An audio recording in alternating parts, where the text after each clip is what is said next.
அன்புக்குரிய Athari TV நேயர்களுக்கு பணிவான வணக்கம். நாம் இப்பொழுது பார்த்து கொண்டிருப்பது கோயம்பேடு குறுங்காலீஸ்வரர் திருக்கோயில். இந்த கோவில் கணிக்க முடியாத காலத்தை தொடர்புடையது.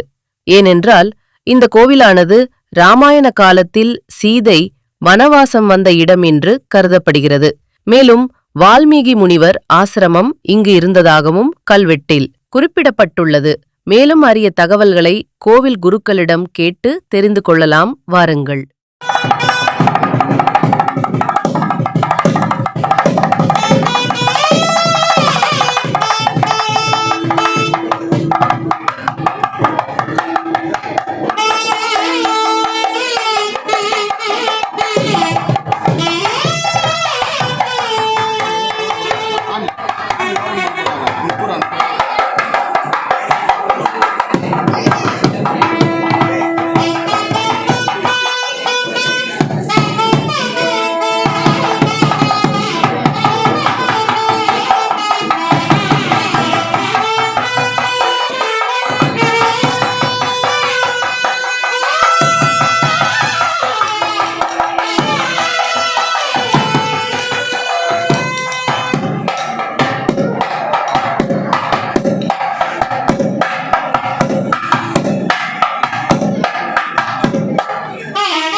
பார்வதி பதையே அரர மகாதேவா. தென்னாடுடைய சிவனே போற்றி, எந்நாட்டவர்க்கும் இறைவா போற்றி.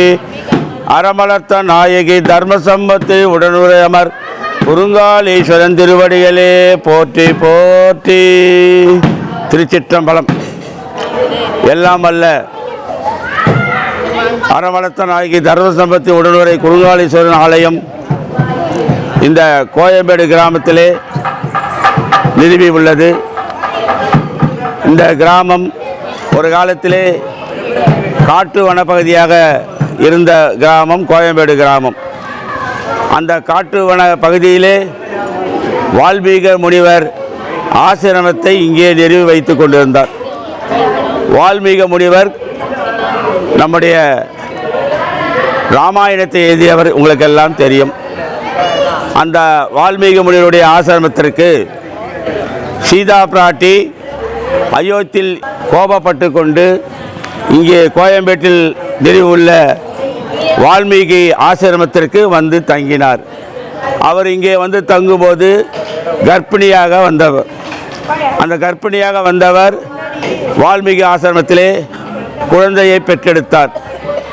அந்த குழந்தை லவன் என்ற பெயர் வைத்து இங்கே வளர்ந்து கொண்டிருந்தார். அந்த லவன் பூங்காவனத்தை பாதுகாக்கும் பணியை செய்து கொண்டு அரசருக்கே தேவையான வில் வித்தை, எல்லா வித்தைகளும் எல்லா மந்திரங்களும் வால்மீகியிடம் கற்றுக்கொண்டு இங்கே இருந்தார். அந்த நேரத்திலே ஒரு பூஜைக்காக சீதா பிராட்டி வெளியே செல்லும்போது லவனை நீங்கள் ஜாக்கிரதையாக பார்த்துக்கொள்ளுங்கள் என்று வால்மீகி முனிவரோடு சொல்லி சென்று விடுகிறார்கள். அப்போ செல்லும்போது லவபுரி நம்முடைய லவன் இந்த பூங்காவனத்தை விளையாடி கொண்டு எங்கேயோ மறந்து கொண்டு விளையாண்டு கொண்டிருக்கிறார். சீதா பிராட்டி வரும் நேரம் வந்தவுடன் வால்மீகி முனிவர் லவன் இல்லையே என்ற காரணத்தால் குசன் என்றால் நம்முடைய குசன் என்ற ஒரு தர்பையை, குசன் என்றால் தர்பை, அந்த தர்பையை போட்டு குசனை உருவெடுத்து லவனாக இங்கே காட்சியளிக்க வைத்தார். சீதா பிராட்டி வந்த பிறகு விஷயத்தை சொன்னவுடன் லவனும் அங்கிருந்து வந்துவிட்டான். 2 பேரும் சேர்ந்து உனக்கு இப்போது 2 பிள்ளைகள் என்று சொல்லி இங்கே வளர்த்திருந்தார்கள். இந்த கோயம்பேடு கிராமத்திற்கு வரும்பொழுது ஆசிரமத்தில் இருக்கும் குசலவன் 2 பேரும் இந்த பூங்காவனத்திற்கு உள்ளே நுழைய கொடுக்க மறுக்கிறார்கள். உடனே அவர்கள், குழந்தைகள் நீங்கள் எங்களை எப்படி நீங்கள் சொல்லலாம், ராமருடைய குதிரையை அப்படின்னு சொல்லிட்டு சண்டை போடுறாங்க. சண்டையிடும் போது மயங்கி விழுந்துடுறாங்க. விஷயம் தெரிந்த அயோத்தியிலே லட்சுமணன் அங்கிருந்து இங்கே வருகிறார். லட்சுமணனும் சண்டையிட்டு மயங்கி விழுகிறார்கள். அடுத்து ராமரே இந்த கோயம்பேட்டுக்கு வருகிறார்கள்.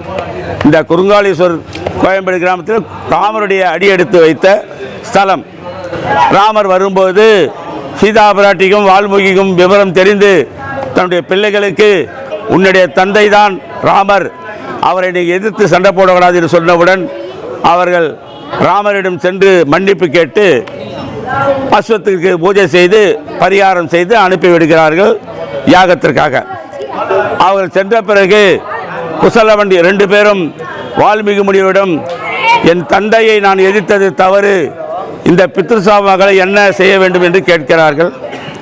வால்மீகி முனிவரும், உங்களுடைய தந்தை ராவணனை கொன்ற பித்ருசாபத்திற்கு ராமேஸ்வரத்தில் சிவபூஜை செய்தார், அதே போல் இந்த கோயம்பேட்டிலும் நீங்கள் சிவபூஜை செய்தால் உங்களுக்கு பித்ருசாபம் அகலம் என்று சொல்லுகிறார்கள்.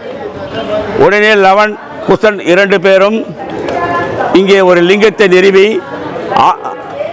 ஆவுடையார் லிங்கி, அதற்கு மேலே ஒரு லிங்கத்தை வைக்கிறார்கள். அந்த லிங்கம் உயரமாக இருக்கிறது. அந்த உயரமான லிங்கத்தில் பூஜை செய்ய முடியாது என்று அந்த லிங்கத்தை குறுகி வைத்து பூஜை செய்கிறார்கள்.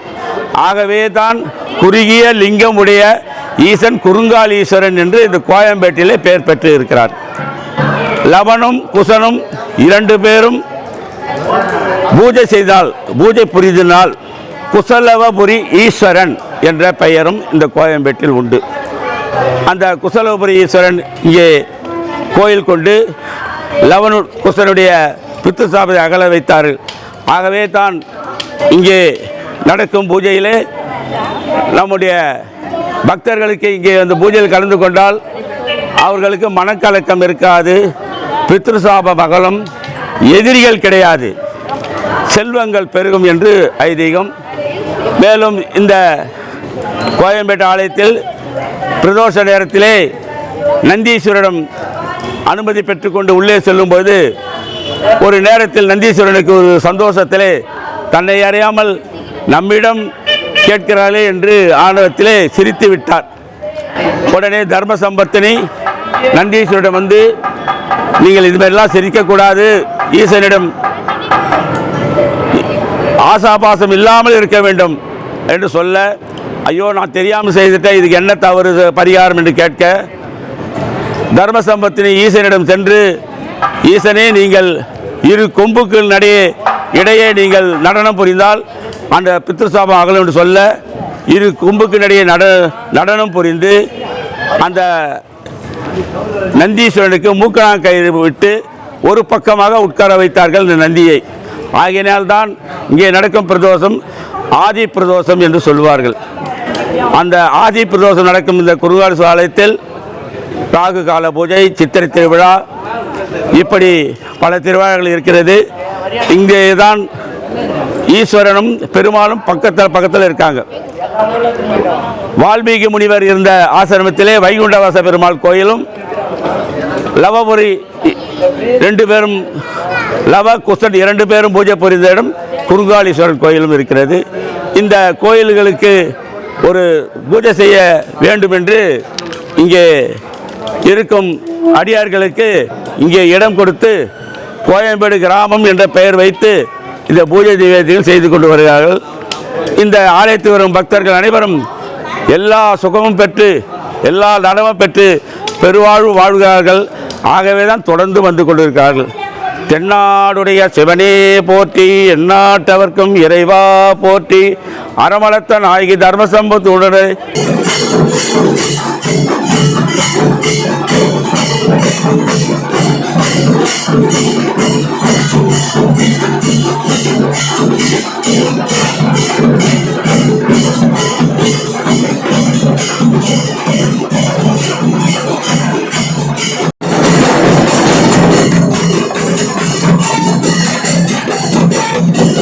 நம பார்வதி பதயே ஹர ஹர மகாதேவ. தென்னாடுடைய சிவனே போற்றி, எல்லாட்டவர்க்கும் இறைவா போற்றி போற்றி. பேராயிரம் பரவி வானோர் ஏத்தும் பெம்மானை, பிரிவிழா அடியார்க்கென்றும் வாராத செல்வம் வருவிப்பானே. மந்திரமும் தந்திரமும் மருந்துமாகி தீரா நோய் தீத்தருள வல்லான் தன்னை திருப்புறங்கள் தீயழ தின்சிலை கை கொண்ட போரானை, புள்ளிருக்கு வேலூரானை போற்றாதே ஆற்றனால் போக்கினேனே. வாகர்த்தாவிவ சம்பிருக்தௌ வாகர்த்த பிரதிபத்தயே ஜகதः பிதரோ வந்தே பார்வதி பரமேஸ்வரோ. அன்பார்ந்த பெருமக்களே, தென் தமிழகத்திலே தொண்டைமா நகர் என்று சொல்லக்கூடிய இந்த சென்னை மாநகரிலே கோயம்பேடு என்ற இந்த சிவத்தலமானது அருள்மிகு குசலவபுரீஸ்வர சுவாமி என்றும் குருங்காலீஸ்வர சுவாமி என்றும் அழைக்கப்படுகிறார். இறைவியார் தர்மசம்பர்தனி என்று வடமொழியிலும் அறமலர்த்த நாயகி என்று தமிழிலும் அழைக்கப்படுகிறார்கள். இருவரும் வடக்கு பார்த்த சந்நிதியாகும். கோயம்பேடு என்ற ஊரும் இல்லை, வடக்கு பார்த்த சன்னதியும் இல்லை, மடக்கு போல எங்கவும் இல்லை, குருங்காலீஸ்வரர் என்ற பேரும் இல்லை என்பது இந்த தலத்துக்குடைய தனி சிறப்பாகும். இறைவனார் இந்த தலத்திலே வடக்கு முகமாக சுயம்பு திருமேனியாக எழுந்தறியுள்ளார்.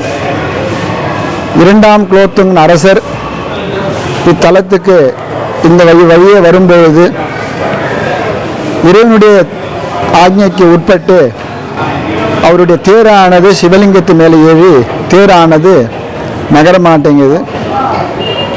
ராஜா கீழே இறங்கி பார்த்தா சிவலிங்கம் இருக்கு. தேர் ஏறி குறுகி இருக்கிறதுனால குருங்காலீஸ்வரர் என்றும் ராமருடைய பிள்ளைகள் குசலவர்கள் தலத்தில் இறைவனாரை வழிபாடு செய்துள்ளார்கள். தகப்பனார் இறைவன் ராமன் என்று அறியாமல் அவரிடம் அஸ்வமேதியாக குதிரைக்காக போரிட்டு அதன் பிறகு தன்னுடைய தந்தை என்று உணர்ந்து தந்தையிடம் எதிர்த்த அந்த பாவம் நீங்குவதற்காக இத்தலத்திலே இறைவனாய் வழிபாடு செய்கின்றார்கள். அதனால் இத்தலத்து இறைவன் குசலவபுரீஸ்வரர் என்று அழைக்கப்படுகிறார்கள். தர்மத்தை காத்து வளர்த்து கொண்டிருக்கிறதுனாலே இறைவியார் தலத்திலே தர்மசம்பர்தனி என்று அழைக்கப்படுகிறார்கள். வால்மீகி மகரிஷி ஆசிரம இத்தலத்தில் இருக்கிறது. சின்ன குழந்தைகளாக இருக்காங்க. யோகக்ஷேமத்துக்காக அஸ்வமேத யாகம் நடத்த ராமர் அயோத்தியாவில் அந்த யாக குதிரை இந்த பக்கமாக வரும்போது குசலவர்கள் தலத்திலே கட்டி போடுறாங்க அந்த குதிரையை. ராமரிடம் அவர்களுக்கு ஒரு வருத்தம். ராமரை தரிசனம் செய்யும் போது அயோத்தியாவுக்கு செல்லுகிறார்கள். அங்கே ராமரை மட்டும்தான் தரிசனம் பண்ண முடியுது, சீதாதேவியை தரிசனம் செய்ய முடியல. சீதாதேவி இங்கே வால்மீகி ஆசிரமத்தில் இங்கே இருக்கிறாங்க. அம்மா தான் சீத்தன்னு தெரியாது அவங்களுக்கு. ராமபிரான் தன் மனைவி சீதாதேவியை வனவாசத்தில் விட்டுடுறாங்கன்னு கேள்விப்படுறாங்க. தன் மனைவி இது மாதிரி வனத்தில் விட்டுட்டாரு அப்படின்னு அவங்க மேலே வருத்தம் கொண்டு அந்த வருத்தத்தின் காரணமாக அந்த குதிரை இங்கே அஸ்வமேதியாக தலத்துக்கு வரும்போது கட்டி போட்டுடுறாங்க. ராமர் தேர்ந்து வரும்போது அப்பா பிள்ளைன்னு தெரியாமல் குதிரைக்காக போரிடுகிறாங்க. போர் முடிகிற தருவானத்தில் தான் தன்னுடைய பிள்ளைகள் என்று ராமபிரானுக்கு தெரிய வருகிறது. குடும்ப ஒற்றுமைகளுக்காக இத்தலம் மிகவும் சிறப்பாக கூறப்படுகிறது. அப்பாவை எதிர்த்து அந்த பாவத்தை நீங்குவதற்காக தலத்தில் இறைவனை வழிபாடு செய்கிறார்கள். அதனால் குசலவபுரீஸ்வரர் என்று அழைக்கப்படுகிறார்கள். இறைவனார் வடக்கு பார்த்து இருக்கிறதுனால இங்கே தனியாக வீரபத்திர சன்னதி தலத்தில் தனியாக இல்லை. ஏன்னா இறைவனார் வீரபத்திர சுரூபன்றதுனால தனி வீரபத்திர சன்னதி கிடையாது. சிவமூர்த்தங்கள் அஷ்டாஷ்டமூர்த்தங்களில் இத்தலம் ஏகப்பாத திருமூர்த்தி அப்படின்ற மூர்த்தத்துக்கு உண்டான தலமாக சொல்லப்படுகிறது. கருவறையில் இறைவனார் ருத்ர ரூபமாக எழுந்தருளி இருக்க கோஷ்டமூர்த்தியாக சுவாமிக்கு வலது பாகத்தில் பிரம்மாவும் சுவாமிக்கு இடது பாகத்தில் மகாவிஷ்ணுவும் மத்தியத்தில் கருவறையில் இறைவனார் ருத்ர ரூபமாக எழுந்திருக்கிறதுனால இத்தலம் வந்து ஏகபாத திருமூர்த்தி தலமாக கருதப்படுகிறது. அருணகிரிநாத சுவாமிகள் இத்தலத்திலே முருகப்பெருமானை திருப்புகழ் பாடி வழங்கியுள்ளார். ஆதவிதை பாதமுறை மாதரடி ஆரம்பித்து கோசை நகர் வாழ வரும் ஈசனடியார் நேசமுருகா அமரர் பெருமாளே அப்படின்னு தலத்திலே முருகப்பெருமானை புகழ்ந்து திருப்புகழ் பாடியுள்ளார். அதில் இத்தலத்திற்கு கோசை நகர் அப்படின்னு ஒரு பேரை சூட்டுறார். குஷங்கள் நிறைந்த காடு என்பதனாலே குஷாரண்யம் தர்பாரண்யம் அப்படின்லாம் அழைக்கப்பட்டு கோசை நகர் என்று இன்றைய தினத்திலே அழைக்கப்படுகிறது. இங்கே பிரதி ஞாயிற்றுக்கிழமை இரவு சரபேஸ்வர வழிபாடு மாலை 4:30 மணி அளவில் துவங்கி 6 மணி அளவில் நடைபெற்று வருகிறது.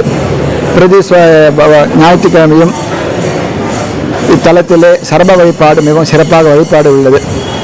சித்திரை மாதம் பிரம்மோற்சவம் நடைபெறுகிறது. சித்திரா பௌர்ணமியை முன்னிட்டு இத்தலத்திலே கொடியேற்றத்துடன் துவங்கி சித்திரா பௌர்ணமியை தீர்த்தவாரியாக கொண்டு பிரம்மோற்சவமானது நடைபெற்று வருகிறது. அன்றைய வகையிலே இன்றைய தினம் 4வது திருநாளாக நாகவாகனத்திலே எம்பெருமான் சந்திரசேகர பெருமான் குசலபுரீஸ்வர பெருமான் எழுந்தருளி திருவிதி விழா வந்து கொண்டிருக்கிறார். அதைத் தொடர்ந்து நாளைய தினம் ரிஷப வாகனம் குருங்காலீஸ்வர பெருமான் விடையே பெருங்காட்சி. பக்தர்கள் அனைவரும் நாளைய தினம் இரவு 7 மணி அளவில் வந்திருந்து ரிஷப வாகன சேவையை தரிசிக்குமாறு இத்தருணத்திலே உங்களை இதன் வாயில் மூலமாக எல்லாருக்கும் தெரிவித்துக் கொள்கிறேன். இதனைத் தொடர்ந்து 7ஆம் நாள் திருத்தேர் உற்சவமும் 10ஆம் திருநாளாக தீர்த்தவாரி உற்சவமும் அன்று இரவு 7 மணி அளவில் அருள்மிகு அறமலர்த்த நாயுடனாகிய குருங்காலீஸ்வர பெருமானின் திருக்கல்யாண வைபவத்தை கண்டுகளித்து எல்லாம் வல்ல இறைவனின் திருவுருளை பெறுமாறு கேட்டுக்கொள்கிறோம். அதனைத் தொடர்ந்து செவ்வாய்க்கிழமை அன்று புஷ்ப பல்லக்கானது மிகவும் சிறப்பாக நடைபெற உள்ளது. பக்தர்கள் அனைவரும் வந்திருந்து இந்த சித்ரா பௌர்ணமி பிரம்மோற்சவத்தை கண்டுகளிக்குமாறு அன்புடன் கேட்டுக்கொள்கிறோம். இத்திருக்கோயிலானது 2500 வருடங்களுக்கு முற்பட்டு இராமாயண வரலாற்று சிறப்புமிக்க தலமாக கருதப்படுகிறது. அனைத்து பக்த கோடியிலும் வந்திருந்து இத்திருத்தலத்தை தரிசித்து குடும்ப ஒற்றுமைக்கும் தர்ம அர்த்த காமிய மோட்ச என்ற இந்த புருஷார்த்தங்களை பெற்று எல்லாம் வல்ல அறமலர்த்த நாயுடனாகிய குருங்காலீஸ்வர பெருமானின் திருவருளைக்கு பாத்திரமாகும்படி இத்தருணத்திலே இந்த சேனலின் வாய் மூலமாக உங்கள் அனைவரையும் வாழ்த்தி கேட்டுக்கொள்கிறேன். நன்றி, வணக்கம். இறைவன் திருவாதிரை சபை மகிழ்ச்சி கொள்கிறது. இது கோசை நகர் அருணகிரிநாதரோட திருப்புகழ் பாடல் பெற்ற தலம். ஆதவித பாரமுலை மாதிரிடை நூல்வயிறு தானமத நர்த்தன கலைலீலை. இந்த மாதிரி கோசை நகர் வாழ வரும் ஈசாடியார் நேசசாரு வேசமுருகாமரர் பெருமாளே அப்படின்னு அருணகிரிநாதர் சிறப்பாக தலவரலாக சொல்கிறார். கோசை நகருக்கு வரவங்களாம் ஈசன் அடியார் வாழ்கிறதுக்காக இங்கே வரதா சொல்லப்படுது. அவ்வளோ சிறப்பு வாய்ந்த தலம். இந்த தல வரலாறு என்னன்னா, சுவாமி சுயம்பு மூர்த்தி. இது காலங்களை கணிக்க முடியாது. கிட்டத்தட்ட ராமாயண காலத்தோட சம்பந்தப்பட்டது. ராமாயணத்தில் ராமர் இலங்கைக்கு போய் லங்கேஸ்வரனை வதம் பண்ணிட்டு அந்த பிரம்மஹத்தி தோஷம் முடிய ராமேஸ்வரத்தில் சிவபூஜை பண்ணி அங்கேருந்து அயோத்திப்பட்டினம் போகிறாங்க. அங்கே அயோத்திப்பட்டினம் போன இடத்துல ஒரு மன கஷ்டத்தினால அங்கேருந்து சீதையை அயோத்தியிலேருந்து வெளியேறிட்டாங்க. அவங்க வெளியேறி வர டைம் அவங்க கர்ப்பவதியாக இருக்கிறாங்க. அவங்க அயோத்தியிலேருந்து வனவாசமாக அங்கேருந்து இங்கே கோசை நகர் அப்படின்னா பசு கோகள் மேய்க்கிற இடம், மிகப்பெரிய ஒரு இடமாக இருந்தப்பட்டது. இந்த இடத்துல வால்மீகி மகரிஷியோட ஆசிரமம் இருந்துச்சு.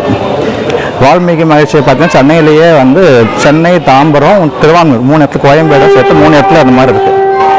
அப்படி இருக்கும்போது இந்த அம்மா வனவாசமாக வரும்போது இங்கே தான் வால்மீகி மகரிஷி தான் அவங்களுக்காக அடைக்கலம் கொடுத்த இடமா இதை கருதப்படுது. அப்படி அடைக்கலம் கொடுத்து இருக்கும்போது அவங்க கர்ப்பவதியாக இங்கே தான் பிரசவிக்கிறாங்க. அம்மா சீதை வந்து கர்ப்பவதியாக இருக்கிற இது கூட இன்னும் பெருமாள் கோயிலில் இருக்குது, வைகுண்டவாச பெருமாள் கோயிலில் இருக்குது. ராமரும் சீதையும் வந்து இங்கே வனவாச குளத்துலேயே திருமேனிகளும் இங்கே இருக்குது. அவ்வளோ சிறப்பு வாய்ந்த இடத்துல வந்து இந்த மாதிரி இருக்கும்போது இவங்க கர்ப்பவதியாக இருந்து இங்கே வந்து பிரசவிக்கிறாங்க. பிரசவித்தது ஒரே ஒரு பிள்ளை தான். அந்த அம்மையார் வந்து வால்மீகி வந்து தியானத்தில் இருக்கும்போது இங்கே இருந்து பக்கத்தில் ஒரு நதி ஓடுது. இதுக்கு பேர் கூவல் நதி. நதியிலே இப்போ எல்லா ஊர்லேயும் ஒரு நதி இருக்குது. இந்த கூவத்தாறு அப்படின்னு ஒரு பேர். மிகப்பெரிய நதி இது. இன்னைக்கு அது சாக்கடையா, கூவம்னா சாக்கடைன்ற மாதிரி ஆயிடுச்சு. கூவங்கிறது கூவ நதின்னு ஒரு இங்கே மப்பேடு பக்கத்தில் அந்த ஊருக்கே திருவிற்கோளம்னு கூவன்னு ஒரு ஊர் இருக்குது. அங்கேருந்து நதி உருவாகி இந்த பக்கம் வருது. இது கூவத்தாறுன்னு அப்படின்னு சொல்லுவாங்க. இந்த ஆற்றுல தான் எல்லாமே இந்த தண்ணி வளமெல்லாம் அந்த ஊருக்கு. இந்த அம்மையார் சீதை பிராட்டி இங்கேருந்து போய் தண்ணி எடுக்கிறதுக்காக போகும்போது பிள்ளைய வந்து வால்மீகியோட முன்னாடி வந்து வச்சுட்டு போகிறாங்க. அவர் வந்து தியானத்துக்கு போயிடுறாரு. குழந்தை பார்த்தீங்கன்னா பாதி வழி போயிட்டு திரும்பி வந்து சீதை என்ன பண்ணுறாங்கன்னா, அந்த குழந்தைய இவர் இதில் இருக்கார் இல்லையா, தியானத்தில் இருக்கிறதுனால அந்த அம்மா குழந்தைய தூக்கிட்டு போயிடுறாங்க.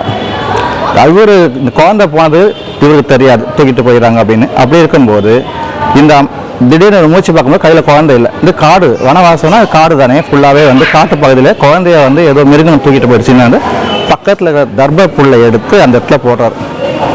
தர்ப புல் மூலியமாக இன்னொரு குழந்தை அங்கே வந்தது. சீத்தை ஆற்றுக்கு போய் தண்ணி கொண்டு வந்து பார்க்கும்போது இங்கே இன்னொரு குழந்தை இருக்குது. அப்புறம் 2 குழந்தை ஆகிடுது. 2 குழந்தை ஆனோடனே முதல் குழந்தை வந்து லவனாகும், 2வது குழந்தை வந்து குசனாகும். 2 குழந்தை சீதைக்குன்னுன்ற மாதிரி கணக்கில் வருது. 2வது பிள்ளைங்கிறது சுயம்பு தர்பையில் வந்தது. ஆனால் 2 குழந்தைங்கிறது கணக்கு. இந்த குழந்தைங்க நாளொரு வண்ணம் பொழுதொரு மீனியமாக வளர்ந்து வரும்போது இவங்க ராமர் பிள்ளைங்கன்னு குழந்தைக்கு தெரியாது. இங்கே வந்து பிள்ளைங்க வந்து நல்லா வில்வித்து எல்லாத்துலேயுமே வந்து மிகவும் சிறப்பாக எல்லாத்தையுமே அவங்க வில்வித்தையில் போர் பயிற்சியெல்லாம் வெற்றி பெற்று 5 வயசு பிள்ளைங்க மிக சிறப்பாக வந்துடுறாங்க. அப்படி வரும்போது அயோத்தி பட்டணத்தில் வந்து குடும்பம் ஒன்று சேர்றதாக அஸ்வமேதா யாகம் ஒன்று செய்யணும் அப்படின்னு சொல்லி ஒரு குதிரையை ஒன்று அனுப்புகிறாங்க. அஸ்வமேதாவில் வந்து யாகம்னா ஒரு உயிர்களை வந்து யாகத்தில் கொடுப்பாங்க. அந்த மாதிரி யாகத்துக்கு குதிரைகளை கொடுப்பாங்க. இந்த கோயில் நீங்கள் பார்த்தீங்கன்னா 4 குதிரை இருக்கும் இங்கே பார்க்கலாம். இந்த குதிரைகளை வந்து அந்த கூட வந்து அந்த பாகனங்களாக வைப்பாங்க. அந்த பிள்ளைங்க கட்டி போட்டதாகவும் இருக்கும். இந்த குதிரையை வந்து நிறைய நகைகள்லாம் போட்டு அலங்காரம் பண்ணி விட்டுடுவாங்க. இது வந்து என்ன எங்கே வேணாலும் போகும், அது யாரும் தொந்தரவு பண்ணக்கூடாதுங்கிற மாதிரி இந்த குதிரைகள் சுற்றி சுற்றி எல்லா ஊரையும் வந்து இந்த கோசைமாங்க நகருக்கு வந்து சேரும்போது இந்த பிள்ளைங்க அந்த குதிரையை ஒரே அமங்கலம் பண்ணி பயிரெல்லாம் இந்த பிள்ளைங்க குதிரையை பிடிச்சி கட்டி விட்டுறாங்க.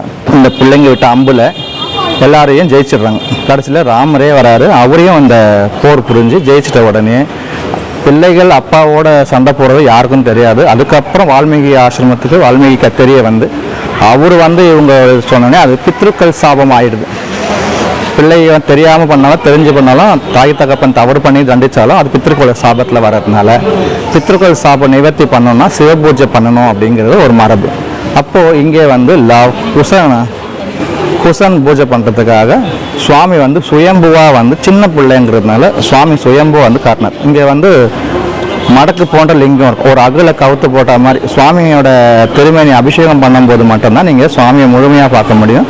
மற்ற நேரத்தில் முழுமையாக பார்க்க இயலாது. அந்த மாதிரி இருக்கும்போது குசன் பூஜை பண்ணதால் இவர் வந்து குசலவபுரீஸ்வரர் அப்படின்னு பேர் பெற்றார்.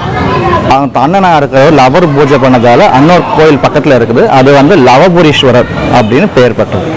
இந்த இடத்துல அந்த பூஜை பண்ணி தம்பதி சமேதரா இங்கேருந்து தான் அயோத்தி பட்டணத்துக்கு போய் சேர்ந்தாங்க ராமரோட குடும்பம். பிரிஞ்ச குடும்பங்களாக இருந்துச்சுன்னா அது ஒற்றுமை பெறும். இந்த இடத்துல வந்தால் ஒற்றுமைக்கான கணவன் மனைவி குழந்தைங்கன்னு பிரிஞ்சு யாருமே இருக்க மாட்டாங்க. ஒற்றுமைக்கான சிறப்பான ஸ்தலம். எந்நாட்டுடைய சிவனே போற்றி, எந்நாட்டவர்க்கும் இறைவா போற்றி, கோசை நகரா போற்றி போற்றி, குறுங்காலீஸ்வரா போற்றி போற்றி.